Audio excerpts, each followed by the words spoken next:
Governor గారు ప్రసంగం గడిచిన 8 నెలల్లో ఈ ప్రభుత్వం ఏం చేసింది, భవిష్యత్తులో ఏం చేయబోతా ఉంది, అభివృద్ధి సంక్షేమ కార్యక్రమాలని దిశ దశ ఇచ్చినందుకు గవర్నర్ గారికి ధన్యవాదాలు అధ్యక్ష.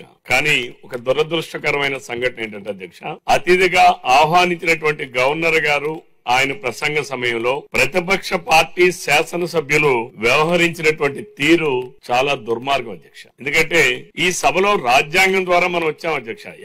ఎవరంతటి వాళ్ళుగా ఈ సభకు రాలేదు అధ్యక్ష. మన రాజ్యాంగంలో ఈ సభకు రావాలన్నా, పార్లమెంట్ కి వెళ్లాలన్నా, లేదా ఒక కౌన్సిల్ కి వెళ్లాలన్నా, లేదా ఒక రాజ్యసభకు వెళ్లాలన్నా, ఎగువ సభకు వెళ్లాలన్నా దానికి ఒక ప్రొసీజర్ ఉంది అధ్యక్ష. ఎన్నికల ప్రక్రియ ద్వారానే ఈ సభలోకి వస్తాం అధ్యక్ష. ప్రజలు ఇచ్చినటువంటి మ్యాండేట్ ఏదైతే ఉంటుందో ఆ మ్యాండేట్ ఎవరు అధికార పక్షంలో ఉండాలి, ఎవరు ప్రతిపక్షంలో ఉండాలి అనేది ప్రజలు ఇచ్చేటటువంటి మ్యాండేట్ అధ్యక్ష. ప్రజలు జగన్మోహన్ రెడ్డి గారికి ప్రతిపక్ష స్థానంలో కూడా ఉండడానికి అర్హత లేనటువంటి వ్యక్తిగా ప్రజలు భావించి ప్రజలు మ్యాండేట్ ఇవ్వకపోతే ఈరోజు అసెంబ్లీ లోపలికి వచ్చి ప్లే కార్డులు ప్రదర్శించి మమ్మల్ని ప్రతిపక్ష పార్టీగా గుర్తించండి, నన్ను ప్రతిపక్ష నాయకుడిగా గుర్తించండి అని మాట్లాడడం, గగ్గోలు పెట్టడం ఇది చాలా దుర్మార్గం అధ్యక్ష. అంటే రాజ్యాంగాన్ని అపహాస్యం చేయడం అధ్యక్ష. ఇది అంటే ప్రజలు ఇచ్చినటువంటి మ్యాండేట్ ని కూడా అపహాస్యం చేయడం అధ్యక్ష. ఇది